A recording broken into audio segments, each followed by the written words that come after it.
Welcome, dear friends, to this place of precious memory and abiding hope to celebrate the life and mark the passing of Karen Louise Jaeger, a generous, compassionate, and beautiful soul.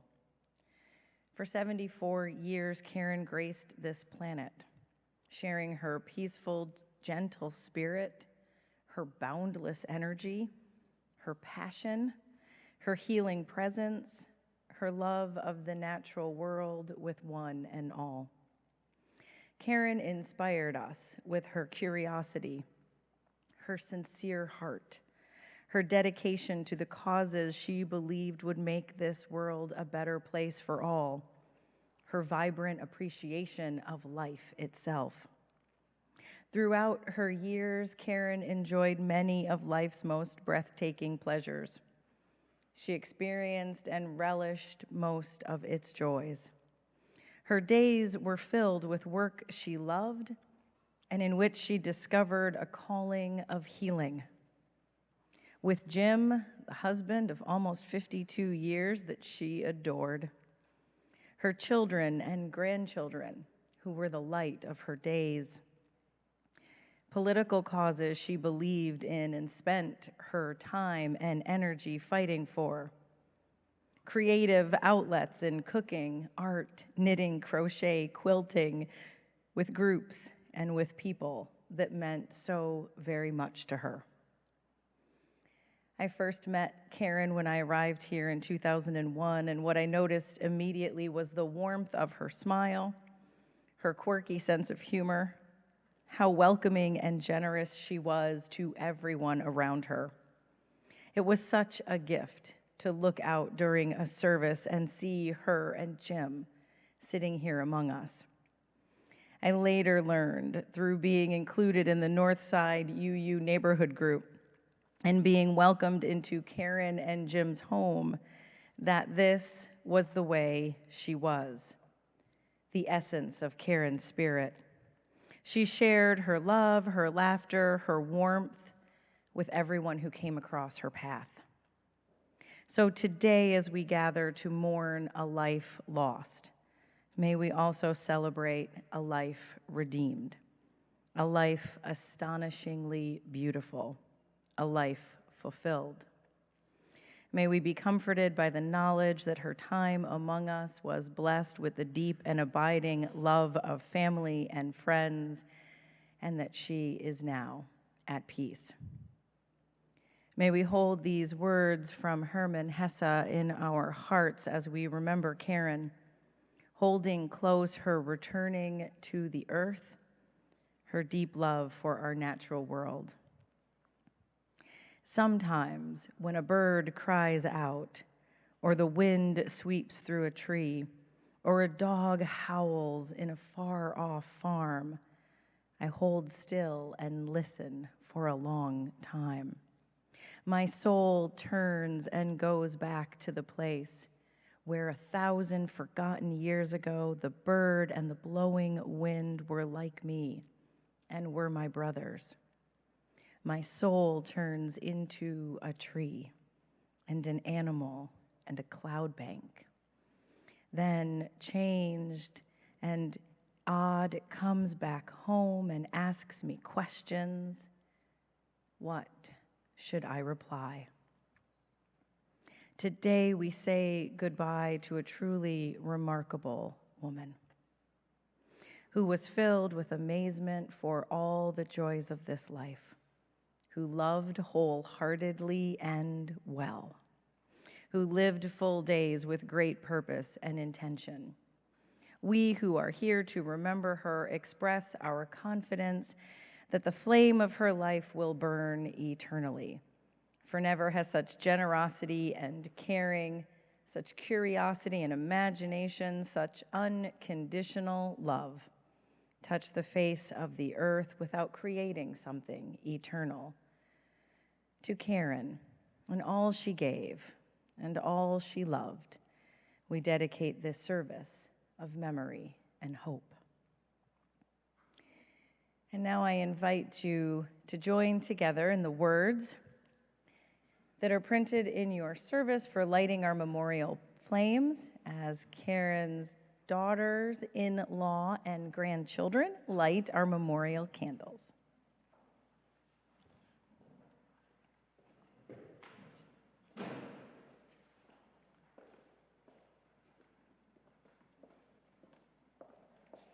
At times, our own light goes out and is rekindled by a spark from another person. Each of us has cause to think with deep gratitude of the woman we commemorate today who lighted a flame within us.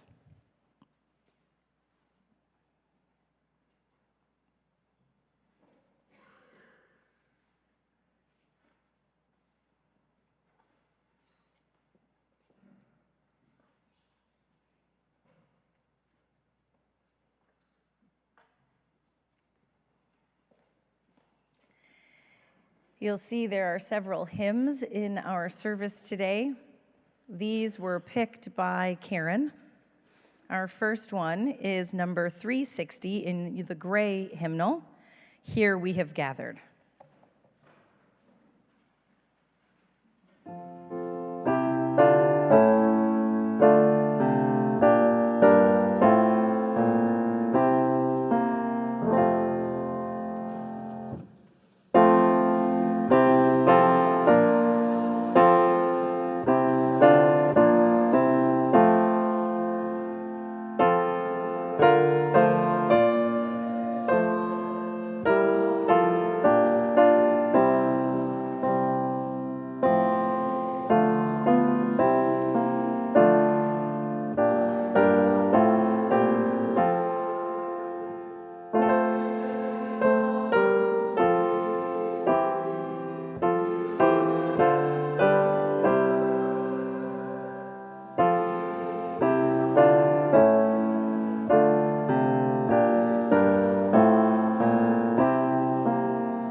And we continue our service with memories from Rose.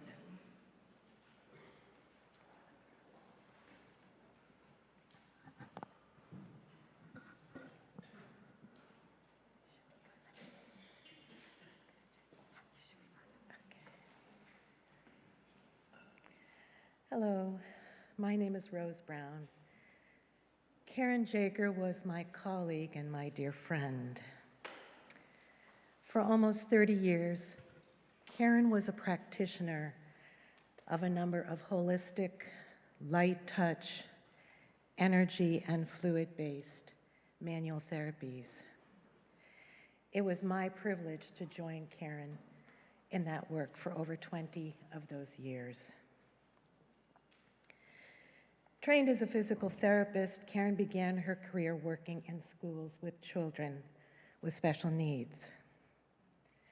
She took her first course in craniosacral therapy through the renowned Upledger Institute in 1993. And she became passionate about this conscious and gentle approach to working with people and their bodies. She was a pioneer here in Madison in daring to learn and integrate these new therapies into her practice of physical therapy. Specifically, she was an experienced and skilled practitioner of craniosacral, somato-emotional release, lymph drainage, and brain-focused therapies. Karen later went on to work using these therapies first in group and then in individual private practice, and she worked with clients of all ages. She also worked part-time for a number of years with adults at Mendota State Hospital. She treated clients who had significant stress and trauma histories, birth and developmental problems, and pain syndromes. Karen developed her abilities to do this work remotely during the shutdown period of the pandemic and practiced doing remote therapy sessions as long as she could, up until weeks before she passed. I first met Karen when I joined an ongoing craniosacral therapy and somato-emotional release practice group that she was facilitating. I was newer to this type of body work, but had been a holistic psychotherapist and clinical social worker for over 2 decades. Ever practical and without egoism, Karen invited me to co-facilitate this large and growing group of students, and later invited me to co-treat some individuals, couples, and families, many of whom struggled with complex physical and emotional problems and traumas. In our profession, we call this multi-hands work.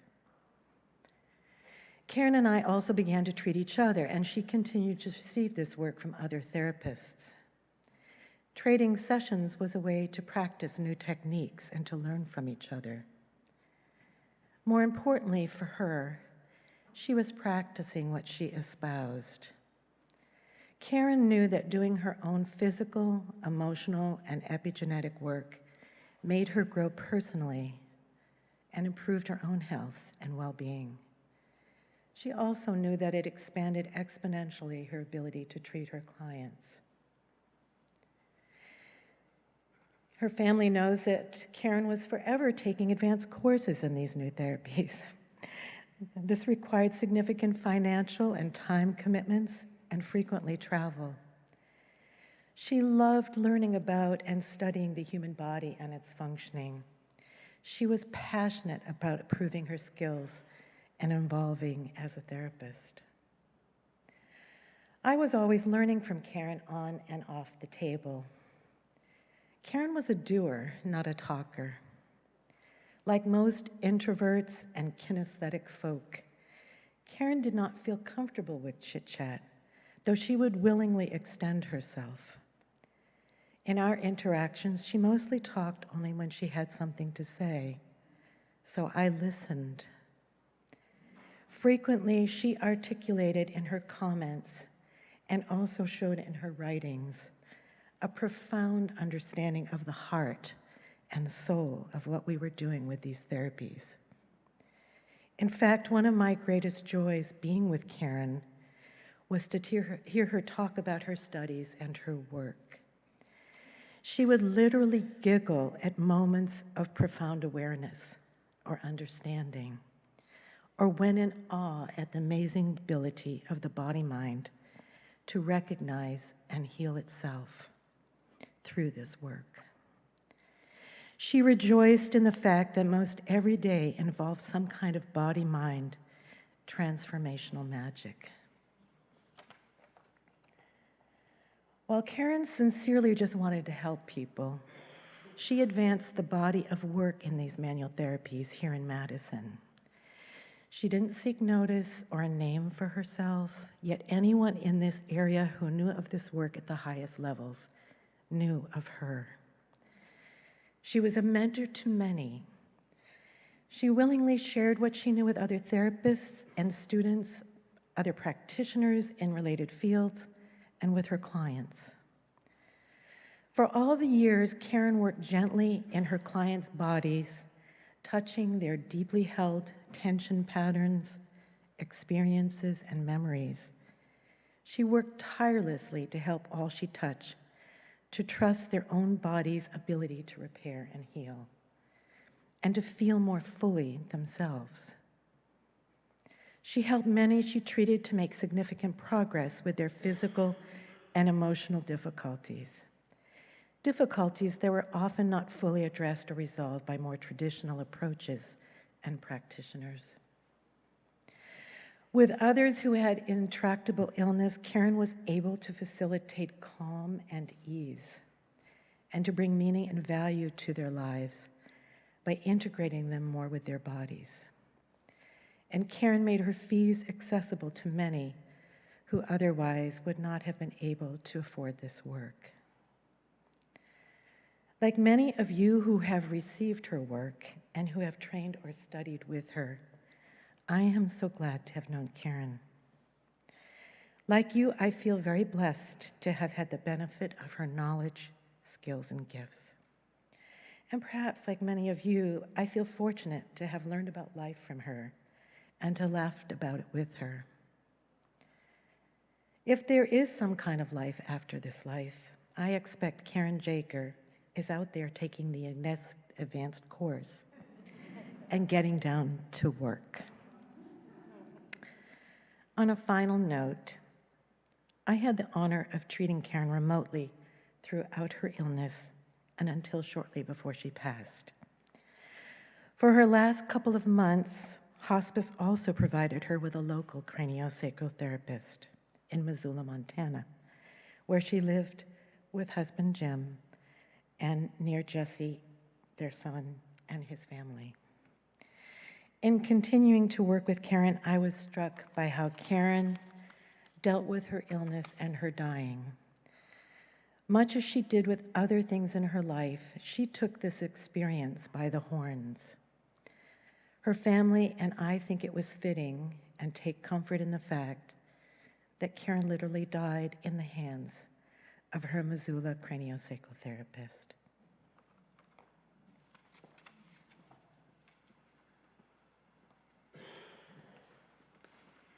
You may remain seated for our next hymn, which is number 207.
Um, Hi, everybody. Just going to stay up. There we go. I'm Jesse Jaeger, Karen's oldest son, and I'm going to ask my wife to bring me my water bottle that I forgot to bring up here, else I'm going to get all foggy.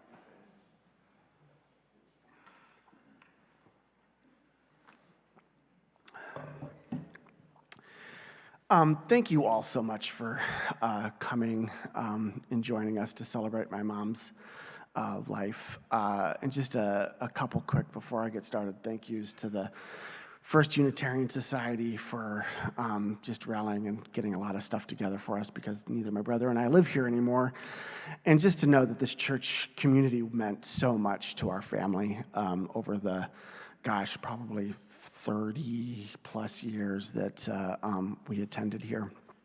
I'll say more about that later. And then just a really big thanks to my aunts and uncles who rallied up some food and some picture boards and all that kind of stuff to help share the life there. And then thanks to my family and my brother's family for all the hard work they've been putting in the last little bit to support my dad and my mom. So, and let's see if I can reach my chicken scratch that I wrote this out on. My mom was born a farm girl out in the plains of Nebraska in March 16th, 1948. Out there she was, and then finally in Racine. She was raising chickens, growing garden produce, selling that garden produce at a farm stand, bossing around her two younger brothers, who I'm sure loved it, still do. And, you know, that farm life was really who she was at her core. She never really stopped being that farm girl.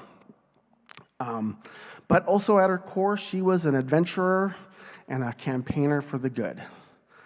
When she met my bookish and nerdy dad at a Bible camp when they were not much older than my son Lauren is now,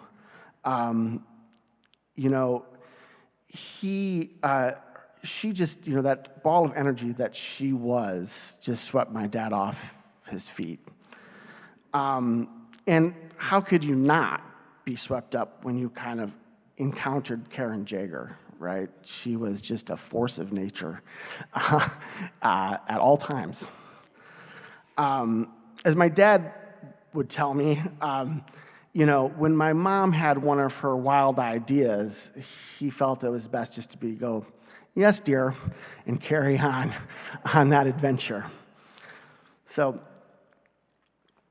it's no wonder, I can imagine how the conversation went when they were talking about when they got married, and they decided, so how about we take off for a 2-year honeymoon in the South Pacific, literally the day after they got married, as these two crazy young 20-somethings. They lived out teaching English and science out on this little island in the South Pacific. When they came back, not long afterwards, I appeared.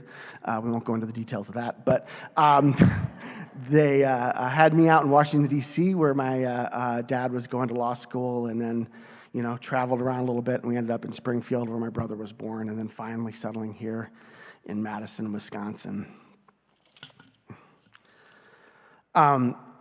Rose covered so beautifully. Thank you, Rose, for speaking. And Rose is more than just a colleague and a friend. She was literally my mom's best friend. My mom took so much comfort from that care you provided her in those last months and I know years. So thank you so much, Rose, for being here today. She would be so pleased that you're here with us. But Rose did a great job of covering my mom's professional career, and when we wrote her eulogy, that idea of healer was so much about who she was healer. Now, She was also a learner. She liked to bring that learning back home, and often, me and my brother and my dad, and sometimes our pets were the, recipients of her experimentation, on that stuff, like we always had, you stub a toe, oh, I've got a stretch for that, here's the sheet on how to do that. We've all gotten that PT sheets of stretches and stuff. Well, that was just like what hung around our house all the time, right? The little rubber bands that you have to do the exercises for, well, you got to be on that, She was always chasing my dad around to make sure he got his exercises in. And it wouldn't be surprising if, throughout her life, you would see her sitting on a couch with one of our cats or one of our dogs doing a cranial sacral session right there. The cat just purring away.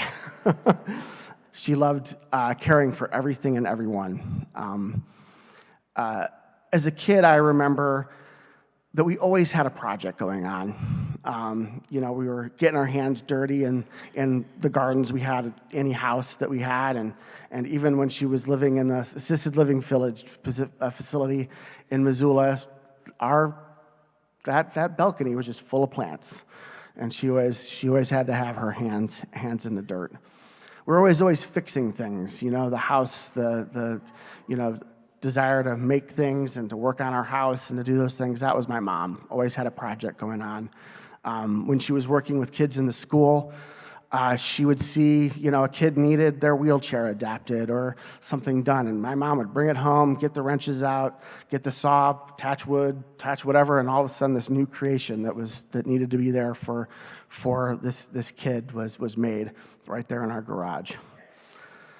We always made our food from scratch, She was an old Danish lady, and there's Danish recipes were always there, and my friends would come over and would often laugh that, like, you weren't quite sure what the food was, but it was always delicious. It's, lots of cream. That's the key when you're talking about Danish food. And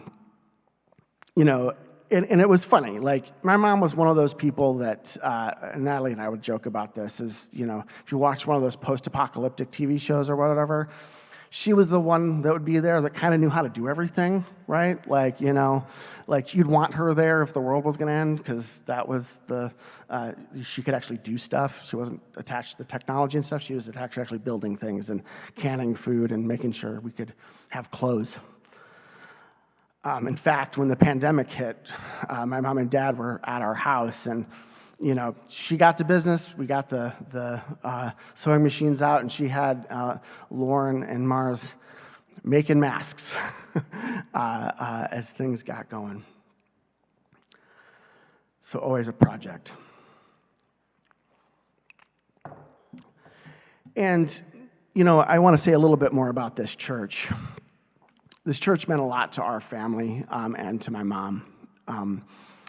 I was not the easiest child to raise. I was probably a little bit too much like my mother. We clashed a little bit, and I might have been a little bit of a hooligan when I was in the 8th grade. And my mom and dad did a pretty profound thing. And this is before this building existed, and there wasn't even the little lower meeting house. It was just the main meeting house and the old house in back, which is that old house still back there? I should walk back there before we leave. And my folks, I managed to get myself arrested maybe 3 times in the 8th grade, and then at the last one, my folks were like, yeah, that's it. This kid needs religion. And, knowing my mom, that was a big leap. She'd kind of run away from the Lutheran church. Sorry to my Racine relatives, but that was Karen running away from that. But this Unitarian church was the place she could be, and she dropped me off right over here, and my dad and then said, you can, there's a youth group going in there. You can go inside, or you can wait out here. We'll be back in 2 hours. And I wandered in, and this church, because of that move on their part, became a big part of our lives. She taught our whole lives the sexuality education program here at this church for many years. There are lots of people in their 20s and 30s that got their sex ed from my mom. Thank God that wasn't me. And it was out of this church and out of the friends that she had here and out of the people here that that she helped and created that North Side community organizing group that Kelly mentioned, and that was her social activism, was to go out, and my mom was fearless. She would go out and knock on those doors and talk to those neighbors, and the more politically conservative the neighborhood, the more excited she was, because she was ready to have that conversation. She did not care. She gave no you know what when it came to having those things. So this church and this place meant a lot to my folks. Once Andy and I moved out of the house, my mom and dad got to go back on their adventures. And, she was so excited when Andy took a career in the State Department and was going to live all over the world, because that gave her the excuse to go back and be that adventurer that she was and go out and have all these trips all over the world, depending on where Andy lives. I tell you, Andy, you could just, like, when she was getting ready to leave, you could tell she was excited to be there and go see all these wild and crazy places across the world, and she loved that. And I'm so glad we were able to get that last trip in, where we went to Germany and Denmark and visited relatives in Denmark. I don't know if any of them are watching online right now, but that was a real highlight for her, to be able to go visit back in Denmark one last time. When Andy and I started having kids, man, did she love being a grandma. Like, she loved it. That gave her a chance, all those skills she had, that gave her a chance to teach that to another generation. Every visit was a chance to teach some grandkids how to knit or crochet or cook crazy meals, sew something. My kids talk about one time they came to visit us in Missoula, and my mom had this folding table out in our kitchen and flour everywhere, and we had a big stack of cookies, and boy, they loved that, and she loved it, and just, the bigger the mess at the end of the cooking trip, the better things were. The food was definitely better. She loved you all, those grandkids, very much. As I said, my mom and I were very much alike, and those of us that have been on anybody that's been on a family trip with us know that we would clash a little bit. We were both very stubborn Danes, but when she got sick, her and my dad were able to. We needed to move them to Missoula, and I can't tell you how precious that last year was. It meant so much to me to be able to go out for walks with my mom and just have those visits and have the funny car rides where we would have the funny conversations. And if anybody knows my mom's humor, it tended towards the dark and gross sometimes. Example, after we had made the decision to do hospice, I was running her to some appointment, and she was talking about, so she really wanted this natural burial, and she started doing some research, and she had found on Walmart a biodegradable, like compostable cardboard coffin. She's like, "This would be great." I'm like, "Yeah, Mom, I'm not burying you in a cardboard coffin from Walmart." But she told me this when we're driving down the street, and so my humor tends to be like hers. I'm laughing so hard I'm crying. We almost get in a car accident. That's her humor. Most inappropriate time to say the most inappropriate thing. Karen Jaeger, right? But we did. She wanted. She planned out. She had the opportunity to plan out her funeral. These songs that we're singing are the ones she picked out. My parents' hymnal at home has got all my dad's favorite hymns in it marked off from when he's doing services, and then my mom just layered on top of that with her little markings what she wanted to be sung. She invited Rose to give the service. She was very clear that we needed to do the service here in Madison and that she wanted this natural burial place that she picked out. She researched it online and found this little spot up in the Sealy Swan area that she was buried in. Near the end, I'm so glad that Ken and Jim, you were able to come and visit that last week. That meant so much to her to have that last little bit of time with her. My brother and I and my dad very much appreciate you guys making that trip out, and I know my mom, it meant a lot to my mom.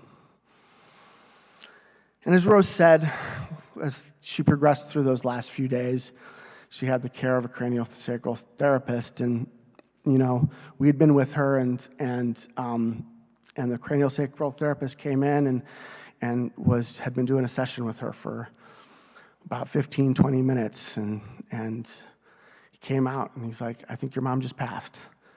And I honestly couldn't think of a better way for her to go. She had time with her brothers. My brother and I were there. My dad was there, and she was in the hands of a type of care that was profound for her, and was able to allow her to let go and release. And I'm so happy that was the case. I got to not bury my mom in a cardboard box. A good friend of mine helped me actually build by hand out of old barnwood, the farm girl, a simple pine box that we buried my mom in, and that was really powerful for me. And the spot that we went and picked out for her, if you're ever traveling up 86 north of Sealy Lake in Montana, you'll hit mile marker 53 right there. Between mile marker 53 and 54 is old Natural Burial Grounds Road, and just go up a little dirt road up on top of this little overlook, and there's a spot there with 2 pine trees and my mom's grave sitting right underneath it. And on one side you can see the beautiful Mission Mountains, on the other side the Swan Mountains, and there's some pretty good huckleberry picking, it looks like, there. So go visit her. It's a beautiful spot in our beautiful country out there. I'm sorry we couldn't bring her back to Wisconsin, but I think she's going to be pretty happy up there with the bear and the deer and the elk, sending that energy that was her into nature that she cared so much about. And I want to say that I personally do believe there's an afterlife, and I feel lucky that I get to see that afterlife every day with my mom in it, because I see it in my children and my nieces and nephews. She is still with us. My mom lives on, in that twinkle in the eye that you'll see in Temujin's eye, that was the same one that was in my mom when you knew she was up to something. You know that look, Karen Jaeger, a little twinkle in her eye. She's got something cooking. Or Sarah's ability to bring the whole group together on some adventure. Let's get this together. We're going to go do something now. We're going to stop sitting around on the couch. We're actually going to play a game or go for a walk or do that. Or in Mars, that just inherent goal to make the world a better place, the political activism, and we're going to take on the world. Or Michelle, just sitting back and kind of watching what everybody's up to. You'd often see my mom doing that, just like, okay, what's going on here? And then Lauren's, that figure it out. I'm going to do something crafty, but I'm just going to figure it out. No one's got to show me a YouTube video or something like that. I'm just going to figure out what crafty thing I'm going to do right now. My mom really lives on in those grandkids.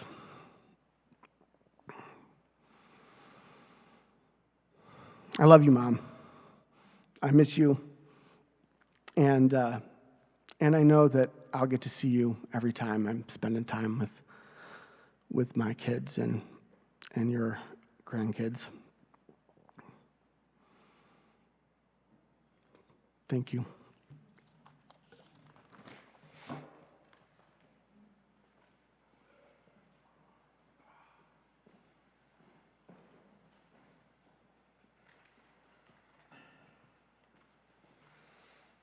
Hi, I'm Andy, Karen's son. So I miss my mom every day. Not a day goes by that I don't think about her. I think one of the biggest things I miss is our weekly phone calls.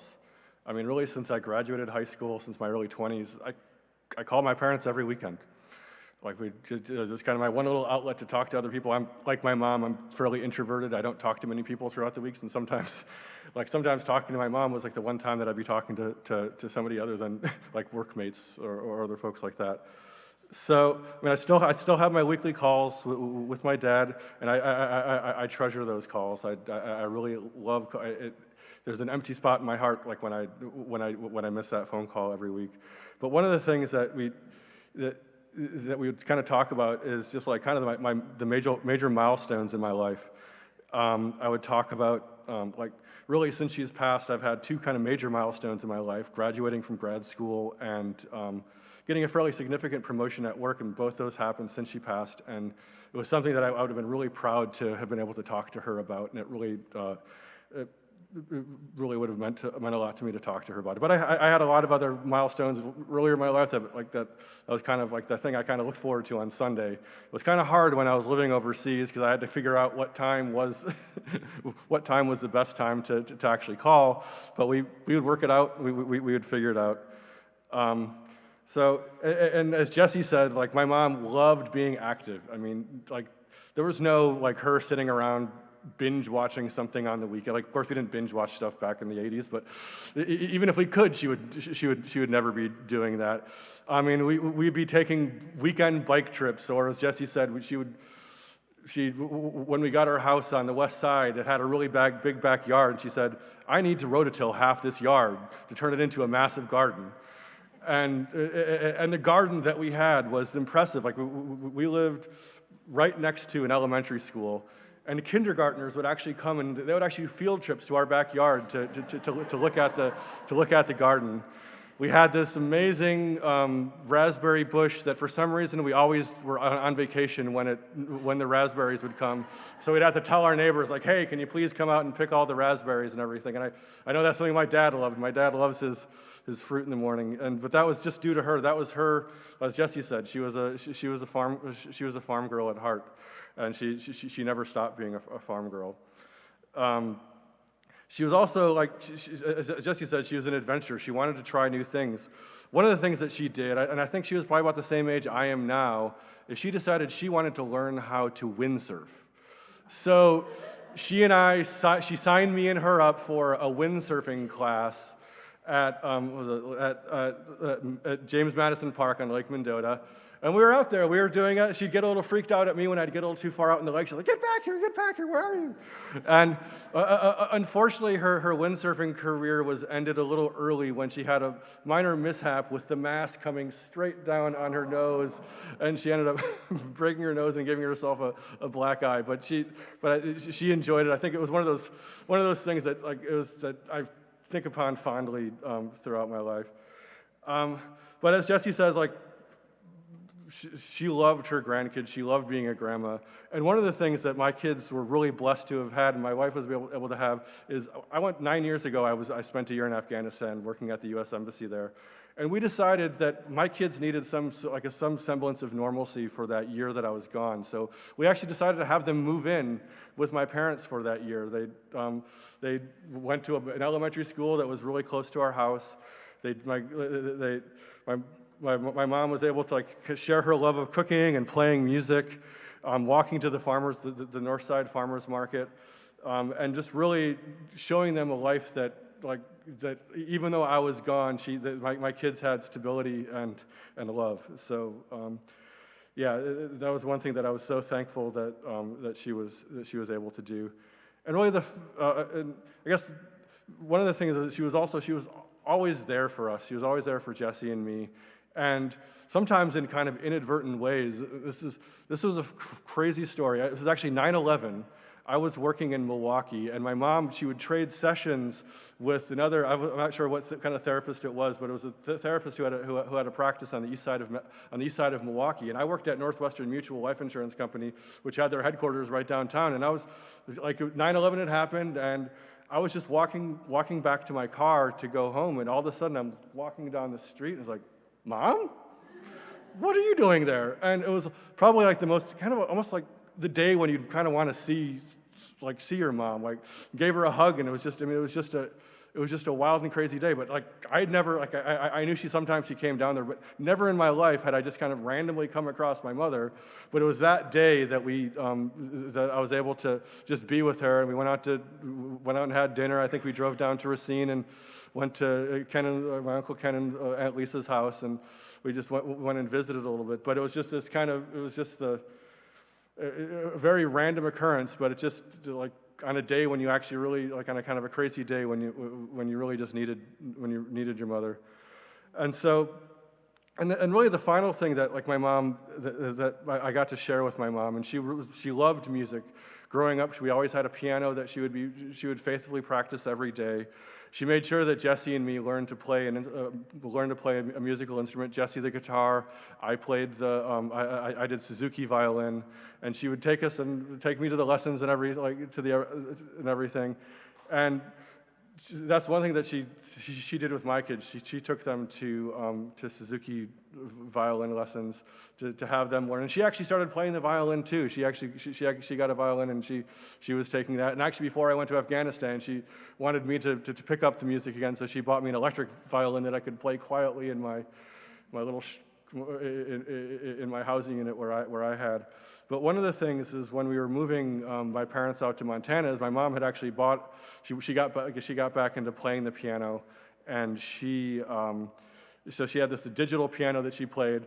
And unfortunately, her rheumatoid arthritis as she was going on, she was unable to play it. So she says, "How about you take that?" Like I kind of was like, "I want you and the kids to play it."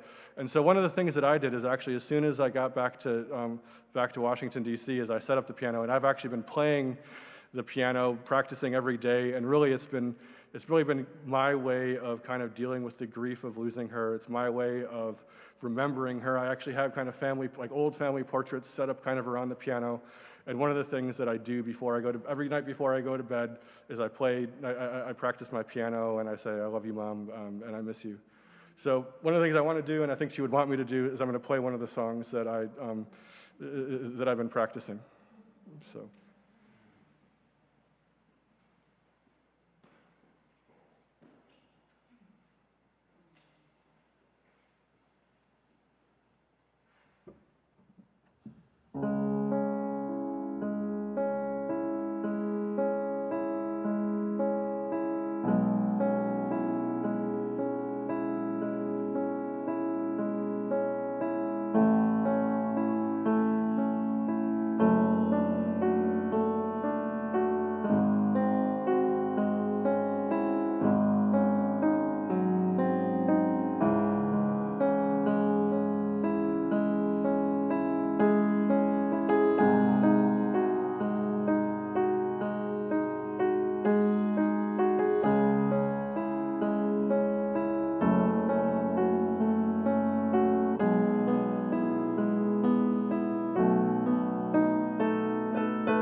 Start over.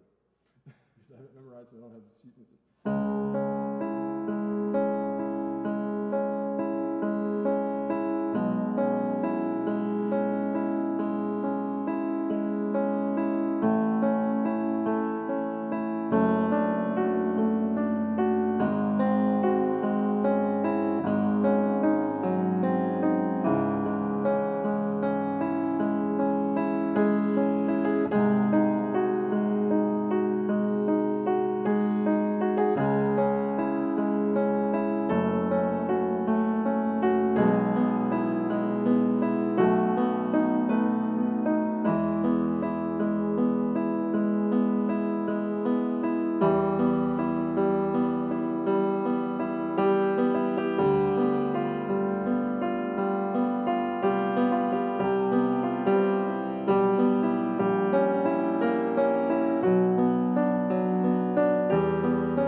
for this big group. So.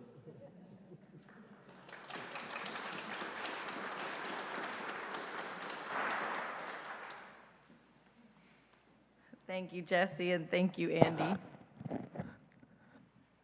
If you'll join me now in a moment of prayer. Spirit of life, love everlasting, we have gathered this day to acknowledge the presence of ongoing life within every moment, every day of our lives, even in the face of death. Today we celebrate Karen's living, and we grieve Karen's dying, because we know the truth of William Blake's words. Joy and woe are woven fine. Under every grief and pine runs a joy with silken twine. It is right, it should be so. We were made for joy and woe. Though our grief today is strong and we must mourn, we will not let the shadow of death obscure the person who impacted our lives in many ways, filling our lives with memories, meaning, and love.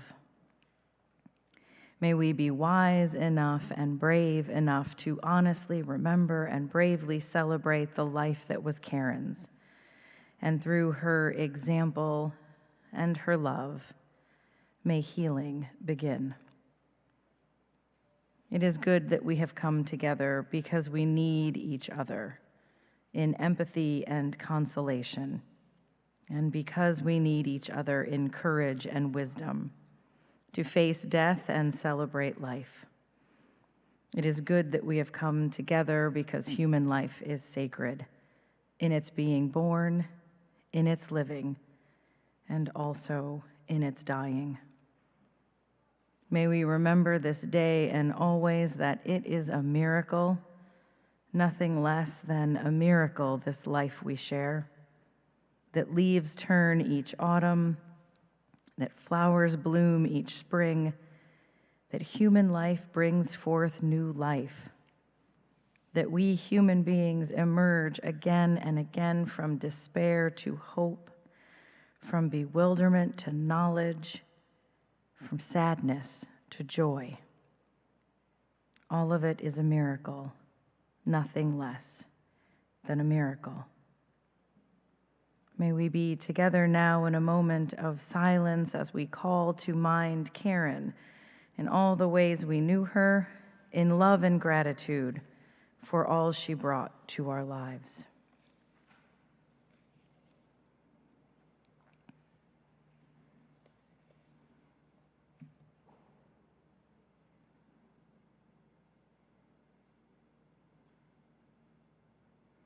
Blessed be, and amen.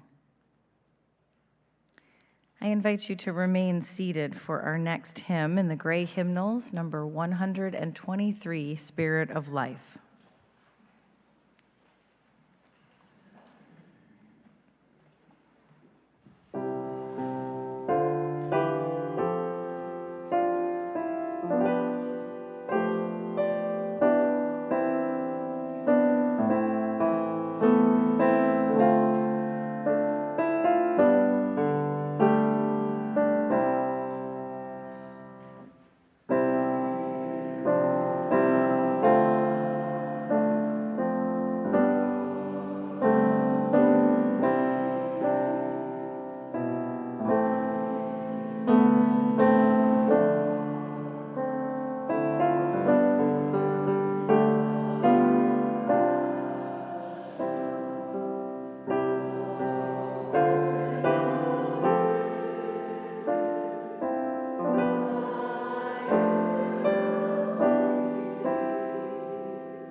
invite you now into a brief time of sharing the memories of your life with Karen. We have this microphone available here, and if you need it brought to you, please let me know and I will do that.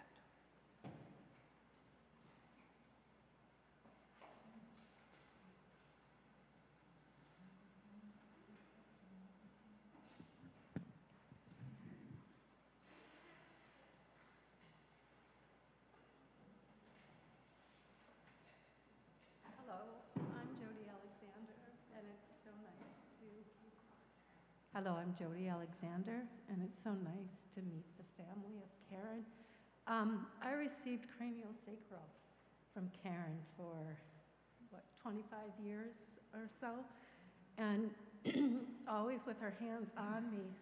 I could feel the work she was always doing, and it was even more than that because she was a safety container for so many people. As soon as you walked into her office, it was like you're safe, and you're in a place where someone's just gonna, her hands were such a symbol of her and her giving.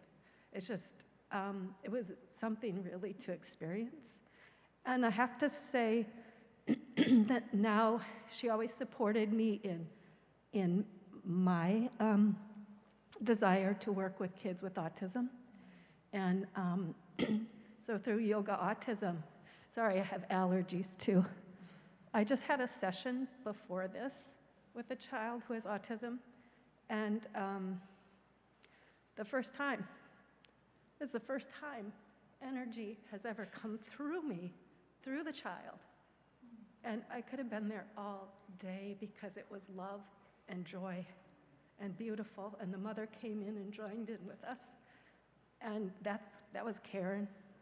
That was Karen coming through. So I'm just grateful to be here with all of you who cared for her and her family. Thank you.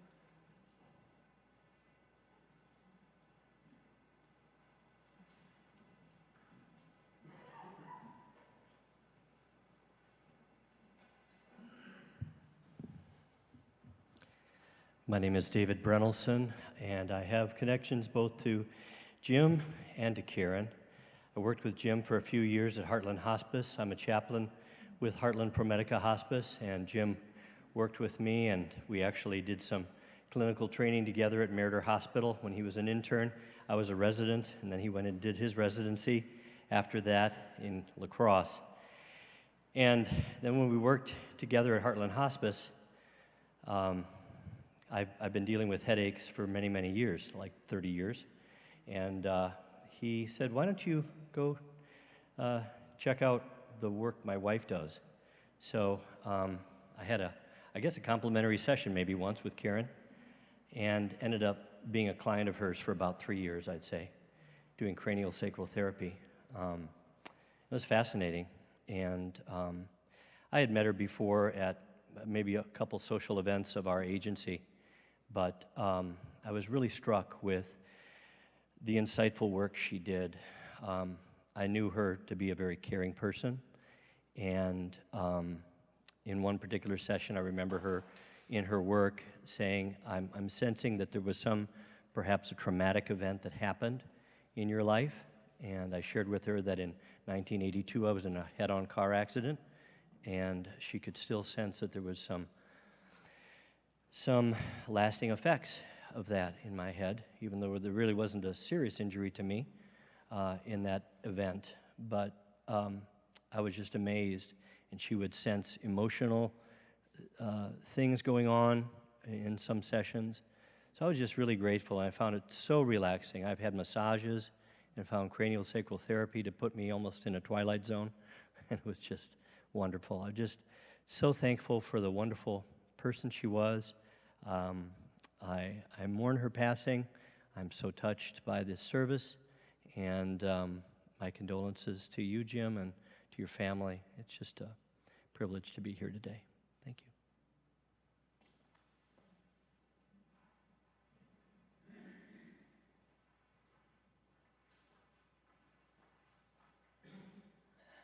So I'm Beth, and I've also been a client of Karen's for, well, when my youngest son was born, I got really sick.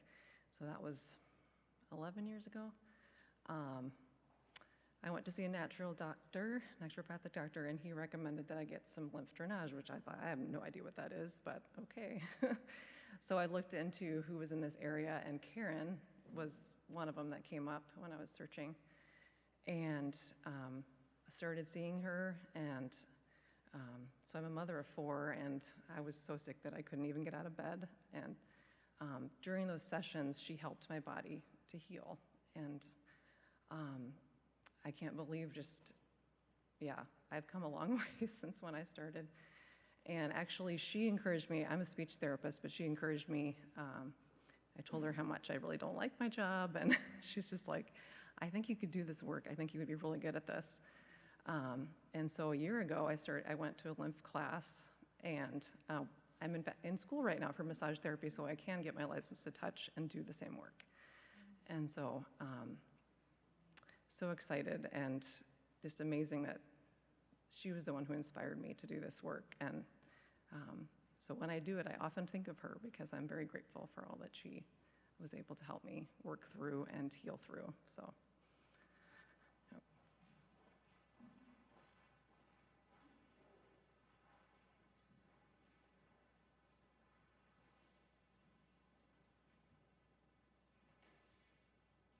I'm Barbara Hughes.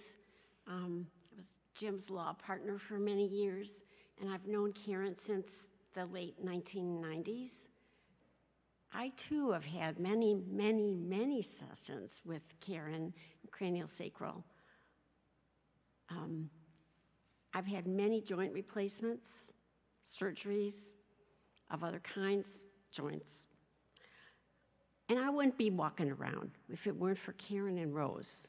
I'm sure I would not be, but I've been healed over and over again, and my surgeons have been amazed every time at how fast I've healed.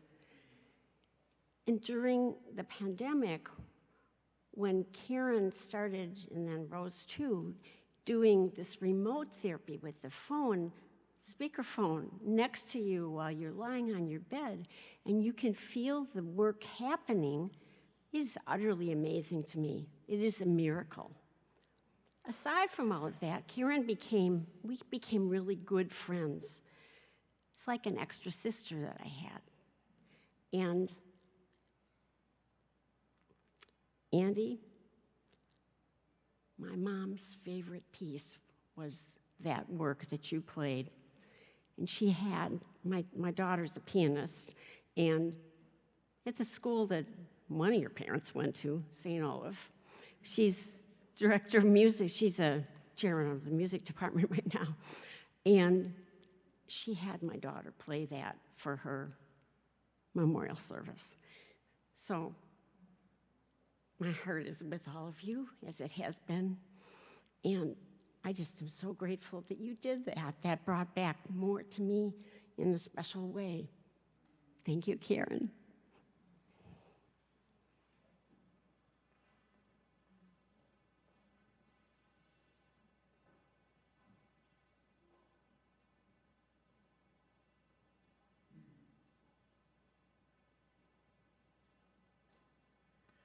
Hi, my name is Mary, and Andy, I was that cranial therapist in Milwaukee, and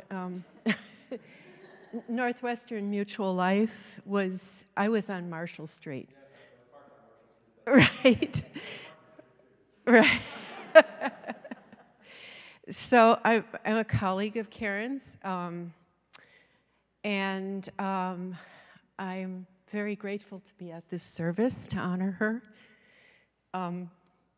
I have been in Milwaukee, and when my clients needed somebody in other areas, Madison or I tried to find people who were very experienced, and so when somebody needed care in Madison, I looked up who I could send to, and I talked to Karen, and I thought, okay, she's the one, and then we got to know each other, and then we began trading.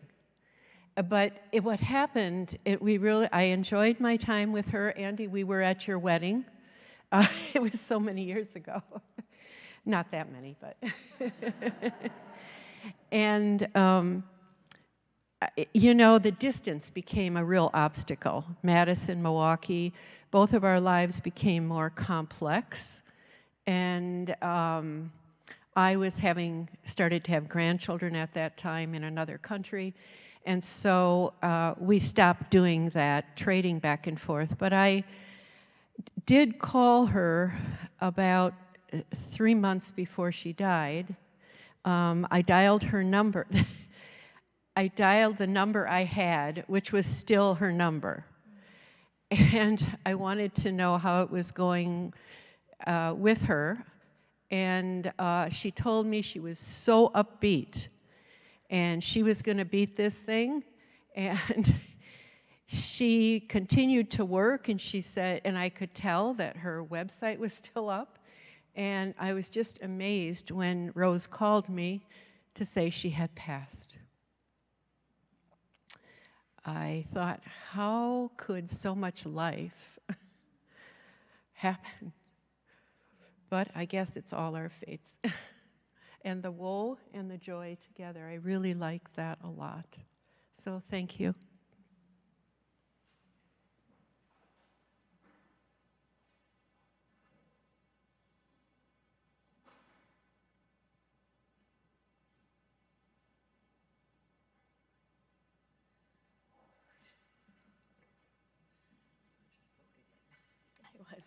I was just voted in by my cousins to say something. So I'm one of her grandkids. When she lived here, or not here, in Missoula, before she passed, it was,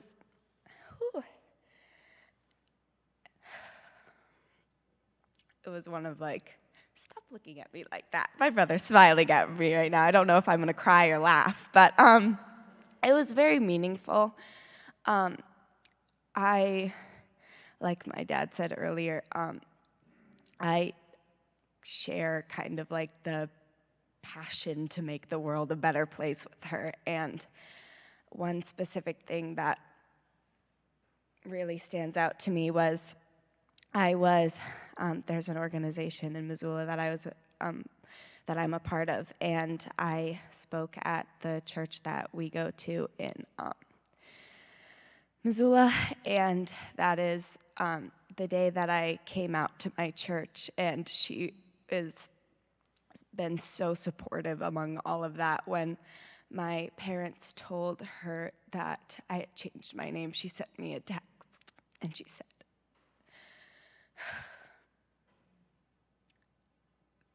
she was just so supportive, and that's not something that many people my age get from their grandparents, and I'm just so grateful for her that she's been so supportive through all of that. So it means a lot.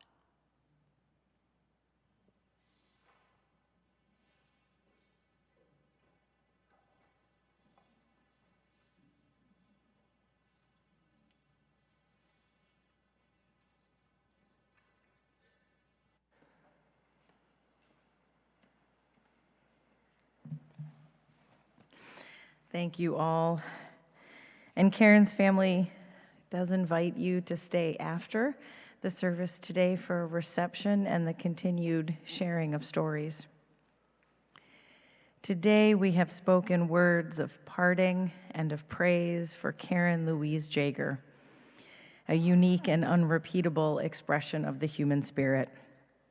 Karen walked among us with a playful spirit, captivating smile, compassionate heart, infectious laugh, and a love that changed our lives. Now she belongs to the ages. When so loving a figure has been a part of our experience, life has given a great deal more than death could ever take away. Though it will seem strange for the world to turn and for our lives to proceed without her, let us be reassured that Karen's spirit dwells always in our hearts. Let us seek in love to carry forward her memory in the lives we now lead, for our lives are her honor and memorial. The sparkle and the light that shone from her eyes, her genuine and engaging presence, her deep and abiding love, we now hold within us.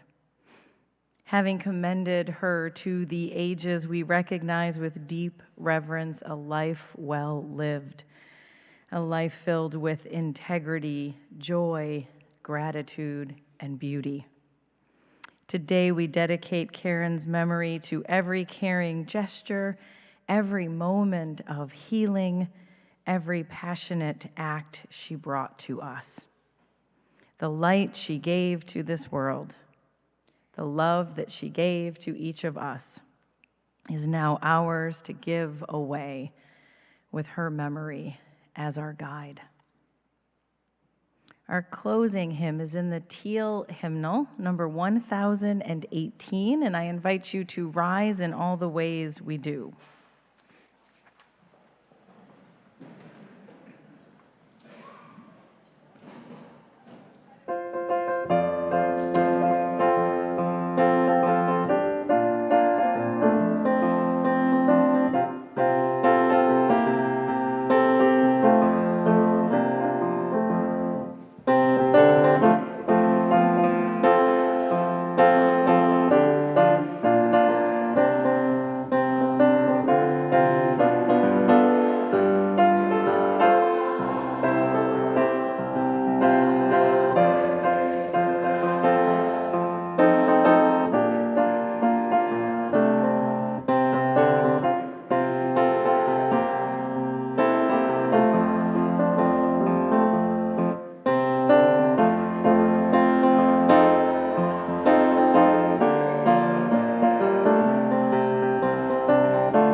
Please be seated.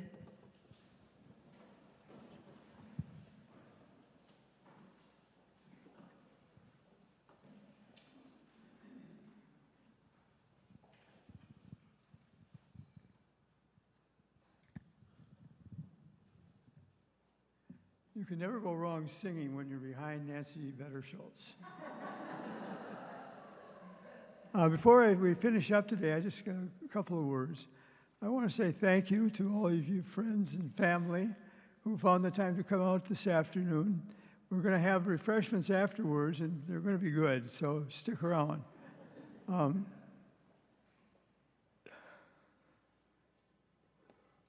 At this point, I would like to offer a benediction in the words of Mary Oliver. To live in this world, you must be able to do three things: to love what is mortal, to hold it against your bones, knowing that your own life depends on it, and when the time comes to let it go, to let it go. Go in peace, go in blessing. Thank you for coming.